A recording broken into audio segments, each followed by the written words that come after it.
Welcome to the It's Your Choice podcast, where we learn how to rewire our brains to live the life we desire. On with the show. Welcome to It's Your Choice podcast. Today on the show, we have Charley Johnson. Thank you, Charley, for joining us today. Thanks for having me on. Charley, what is a chief consciousness officer? I like to immediately talk about what it's not. It is not a part of the wellness program, right? So immediately people hear consciousness. They think spirituality, they think wellness, they think everything that's been going on for the last 20 years. The Hmm. meditation, the yoga, the Tai Chi, the mindfulness, all the wellness programs, which are great. They should not stop. The chief consciousness officer is an individual that's going to bring the ability for everyone to level up consciously through their mind, through their potential, through whatever they choose across the entire company, across every level of employee. Everything is consciousness.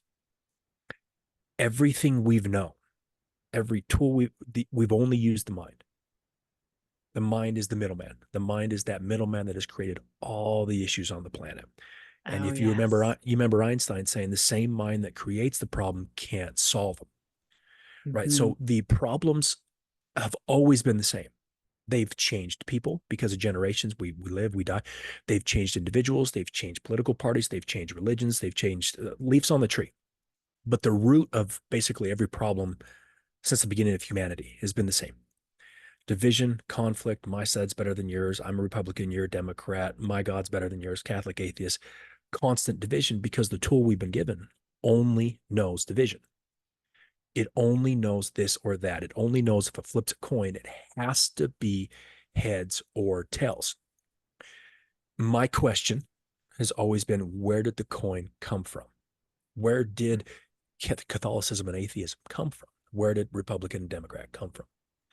So the chief consciousness officer is going to bring a clarity to every individual in this organization, a clarity that will help the CEO with strategy, a clarity that will help the marketing officer be more creative, come up with ideas they haven't thought of, and on and on and on, all the way down to customer service. It's an individual that doesn't consult. It's an individual that's in the trenches with everyone in the company day in and day out. How many companies right now are working or aware of this thought of having a person come in as consciousness officer? My thought is because, as you said, a lot of people will think about what it's not, all the Mm-hmm. wellness Mm-hmm. programs, the Mm-hmm. HR department, all of Mm-hmm. that. And so, how do we go about, I guess, educating people about the difference and getting them to agree and take on somebody and let alone the right person for that role? People like you. This is education right here. This many hosts have admitted that they would have not had me on as soon as 3 months ago. So if you Wow. look at the shift of consciousness on this planet, because that's what this is a shift humanity's never been through. We Hmm. have proven that when humans are left to their own devices, meaning we think going to advance, we're going to get better, we're going to fix this, we see the world we've created. Luckily, and I try to keep this as simple as possible, the invisible force that is pushing everything up, kind of like turning an 11-year-old 12, right? We didn't need a teacher. We didn't need our mind. We just naturally 365 days later turned 12. That invisible force is consciousness. It's Hmm. rising like no one's ever participated in or experienced it with humanity. When people say, well, how do you know that? My question is, well, look at the world. How does it look? It looks very chaotic. We as humans love safety and security. Would we have chosen this? No. This is this natural shift that's pushing everything, and before creation comes destruction. So, luckily, that shift is something that needs to be discussed because it allows everyone to start to understand that everything happening on this planet, everything they are physically and non physically, their mind, their thoughts, is consciousness. So, thanks to you and many other hosts in the last 4 to 6 weeks, having these discussions where we go into depth in 30 minutes, 45 minutes, 60 minutes of what it is, what it's not, help them understand it's not spiritual, help them understand that it's tactical, help them understand that I have a business background, 20 years business owning, 250 employees. I have a nonprofit background. I have time with a very enlightened teacher. So I have a very unique set of skills to let them know I'm not coming at this from I'm going to walk into the company and have everyone meditate. They're already doing that. Okay. Right. And my question to that always is the wellness program's been there for 20 years. How's it doing? How does the world look? How do Mhm. the companies look? Some are good, some are not so good. But everyone in the C-suite and every employee would agree that the division between employees and executives has widened. Mm. The division between political parties has widened. The division between religions and other groups, it doesn't matter, has widened. As that widens, the conflict grows, the division grows, the fear grows, which causes the chaos that we see in the world. So it's not about proving it right or wrong. It's just simple. What are you experiencing yourself on the news, at work, with your family? And 99% would agree with what I just said. Well, I mean, it's a fight in a way and a challenge. You're right that consciousness is changing and it's moving faster, thankfully, and better than we've ever seen in history. And I think some of that though is also with some aspects of it is we're starting to see some scientific research, or not even starting to, Mm-hmm. but it's becoming more to light Yes. and people are Yes. more accepting it. Before it was like, oh, maybe that's a one-off or it's Mm-hmm. pseudoscience or, Mm-hmm. all these things. But after I follow, and I was recently earlier this year at a workshop with Dr. Dr. Mm-hmm. Dispenza, and Mm-hmm. it was very interesting. And he said, like when he started 40 years ago, like people thought he was crazy and thought that this Yes. stuff was ridiculous. And now, after years and years and years of scientific studies and proof and things, he's like, it can't be ignored anymore Mm-mm. because it's not just one, two, five things. It's been so many.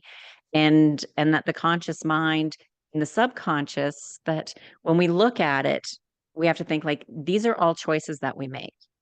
And sometimes we make choices without realizing really what we're doing because our subconscious mind is making choices for us. But then also too, a lot that I've learned through a lot of travel that I do is my thoughts and beliefs are not correct. They're not right. They're not wrong either. They are only mine because of everything I've been taught, told, and experienced, where I Yes. live, how I live. And then I've Yes. said to people, if I was taken, or if you were taken at a child at 2, 3 years old and moved Mm-hmm. to a foreign country on the other side of the world, different language, different religion, different everything, all of your thoughts Everything and would be beliefs would different. be different too. Yeah. So who's right and who's wrong? Well, neither. It's neither. And it's knowing that. And I think what we really need to move is to open conversations and understanding my thoughts and beliefs are not right. They are not wrong. They are Mm-hmm. true to me, but just me, because it's only my truth. They're not true to the world. You summed it up perfectly. I always use that example. If Utah, very Mormon, Texas, very Baptist, very Catholic. If a Utah family had a kid and that kid was adopted his family from day one, he would have an accent. He'd be Baptist and he would be what a Texan is. Just like if that kid from Texas was born and raised in Utah or Japan, whatever. It's a Mhm. beautiful example. And helping the vast majority of the planet understand what you just said, as simple as you said it, is still quite difficult, right? Yes. So, what has been going on with these interviews is to bring more of a business angle, so we can talk their lingo, so we can talk about how it's tactical, so we can talk about, in a simple sense, clarity, Mhm. customer service clarity, middle management clarity, VP, C-suite, CEO. It doesn't clarity. Do you want clarity? You are here, we will Blinders take on. you here. Okay. Mhm. That very simply is, it doesn't matter if you Mhm. go from second to third grade. For a CEO who doesn't understand consciousness, even if we talk about the fish and water type of analogy, or something simple like you said, if a chief consciousness officer would very simply and very quickly take everyone in the organization from, let's say they're in fourth grade to fifth or sixth. If I was a CEO and I was hiring, Would you want to hire fourth graders or sixth graders? Sixth graders. The sixth graders are a little bit more self-sustaining. They're a little bit more emotionally intelligent. They can communicate Mhm, better. They're mhm. emotionally stable. They're a little bit smarter with math. They can understand computer. They just have 2 more years. That's what a chief consciousness officer would do. And the other thing that's, did you ever see that movie called The Cooler with William H. Macy? I don't think so, no. Vegas has done this, but it was a movie about the theory of this, but they actually do it. If a craps table is doing really well or someone's doing really well on the blackjack table, they would bring in William H. Macy. Very low energy.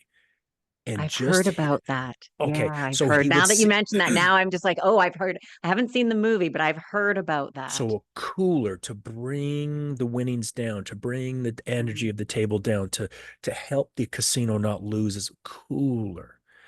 A CCO, as more and more people start to understand consciousness, even at a very simple level, brings everything up. It's the power of a very neutral, undivided consciousness is just engulfing this whole room. When you walk into a meeting, if you're in a wherever you're at, you're going to bring everyone up in the room. You're going to subtly bring their consciousness up, their clarity up, and their division down just by being in the room. Because we have this vast resource, and every time we learn, we're taught, we're Republican or Democrat, we're Catholic or atheist. This is right, this is wrong, this is my ethics, but it's not your. We have limited ourselves to our mind, this little box that's overwhelmed, it's full, it's packed. And that consciousness is only getting funneled through this tiny little thing. When you Right. have a neutral consciousness, and I don't have someone, a true chief consciousness officer would be incredibly unbiased, unconditioned, and neutral. They would not have a dog in the fight. When they asked if they were in a meeting and Susie and Ed got at each other's throats again because one's Democrat, one's Republican. And after the meeting, I went up and asked Ed and Susie individually just how they got to their views. Once they understood the position and got to know me a little bit better, they would know I'm not asking from a sense of, are you for me or against me? I'm not asking from, how do I get this person fired or how can I tell I'm the CEO for this? I'm truly asking from a neutral standpoint. So I can say, Ed, I know Susie's driving you crazy, but you do realize Susie is driven crazy by you as well. You guys are the heads and tails of the coin. I'm not there. That position's not there in an authoritative way to change their views. Because what am I going to change it to? I'm not changing from one side to the next.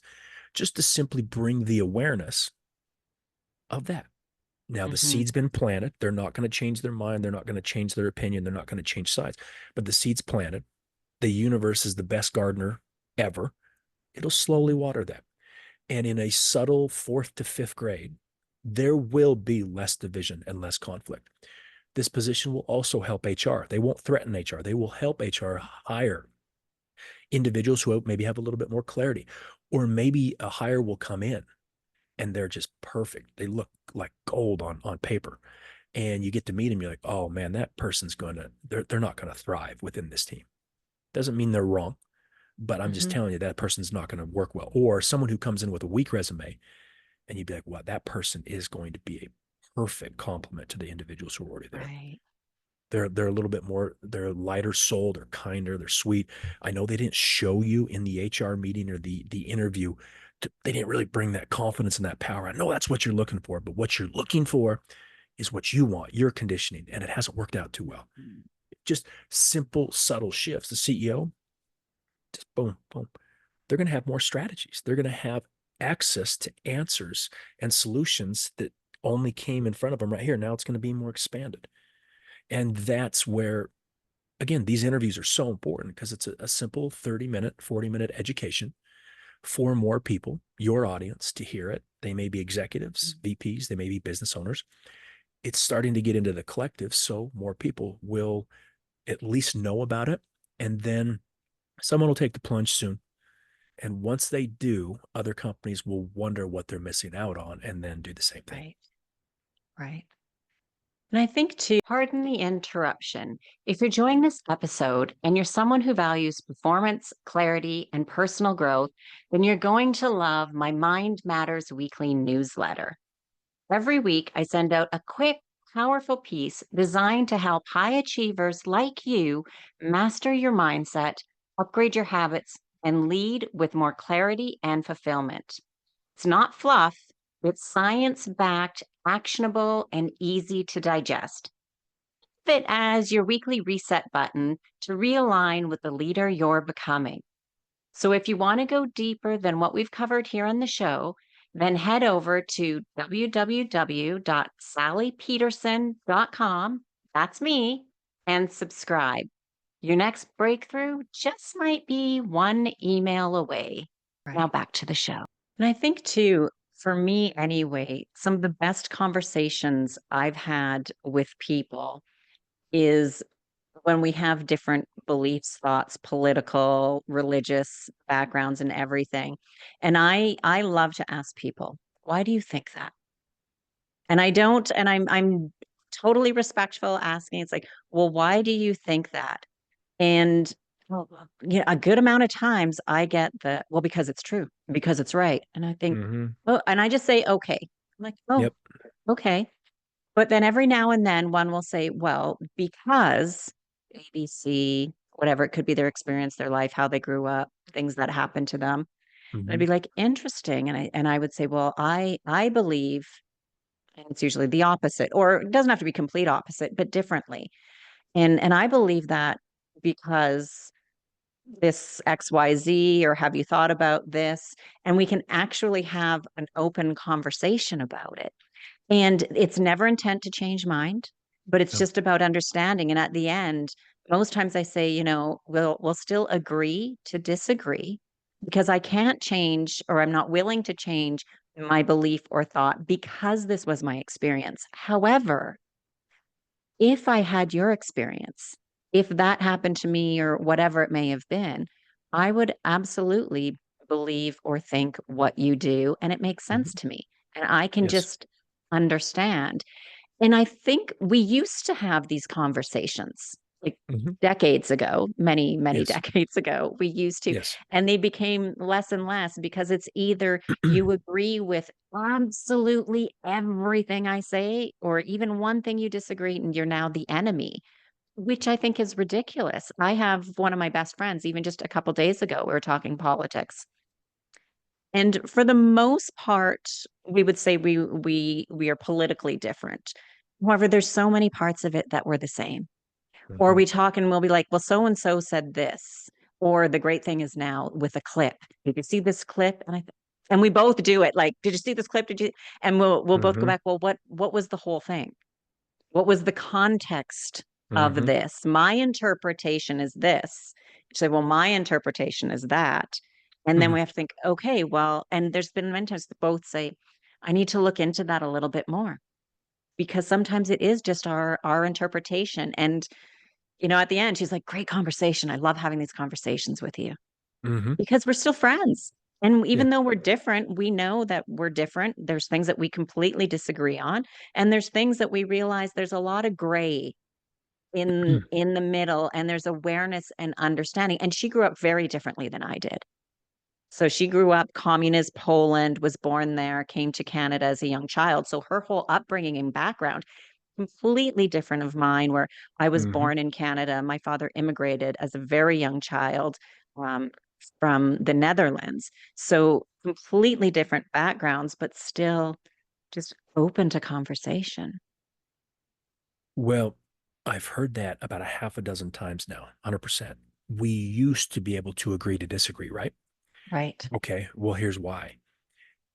As things come up, everything you've ever suppressed comes up.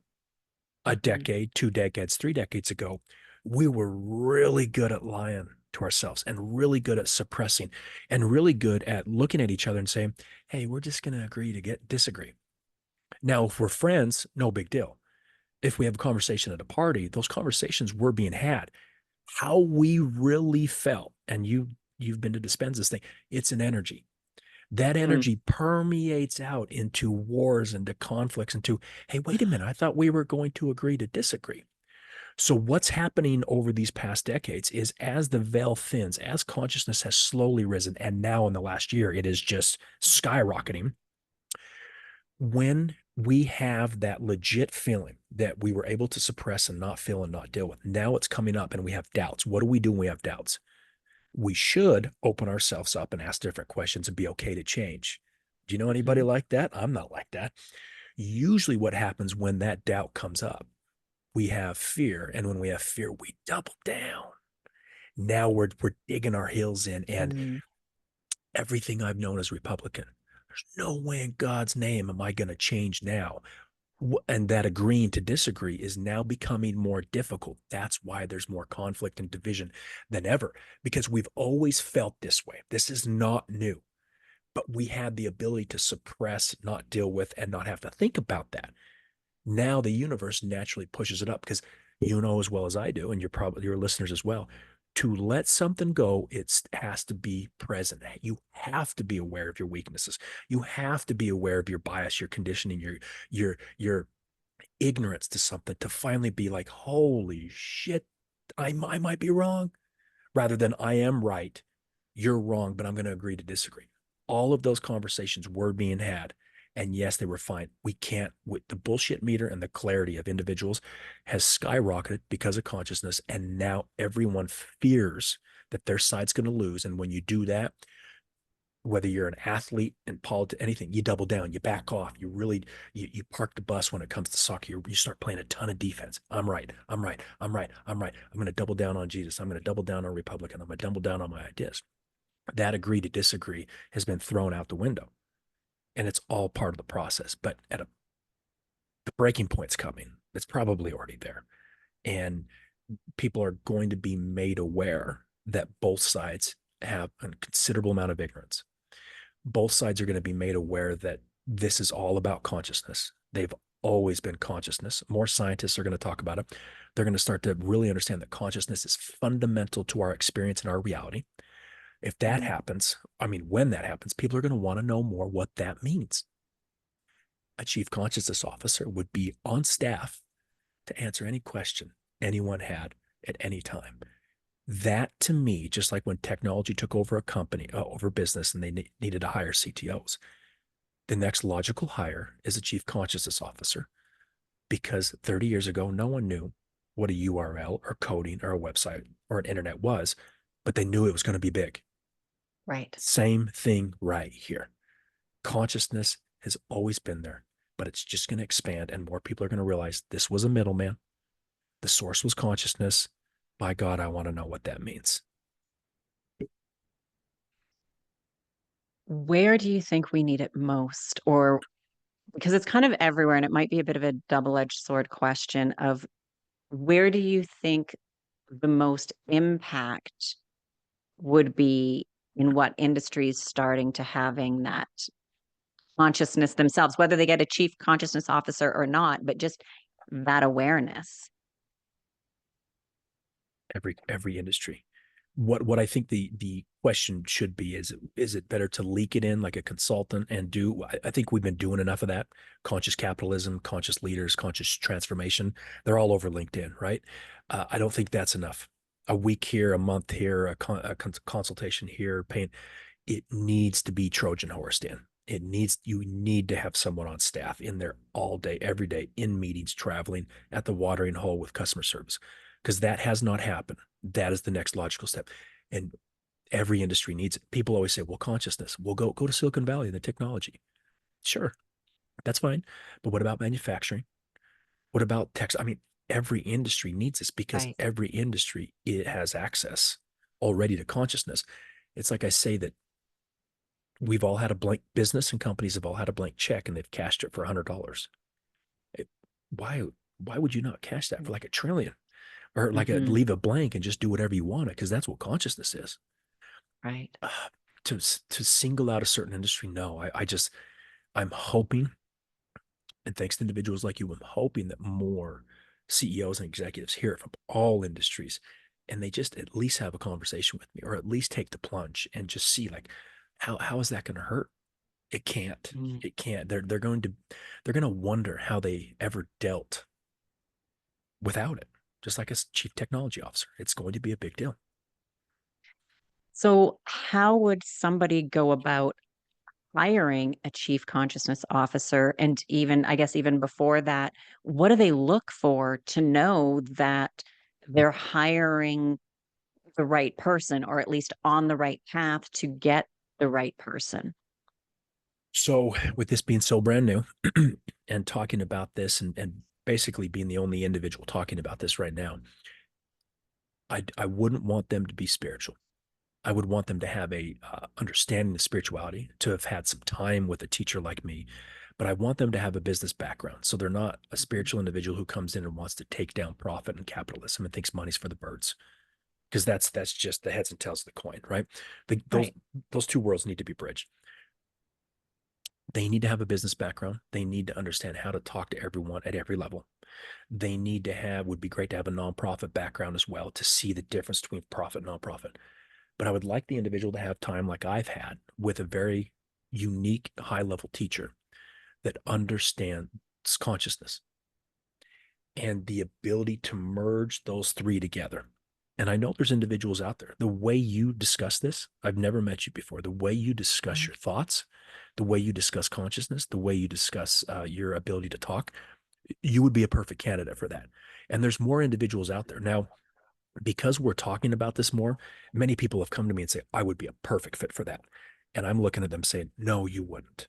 No, because it's not about being heart centered. It's not about all love and it's all peace and it's meditation.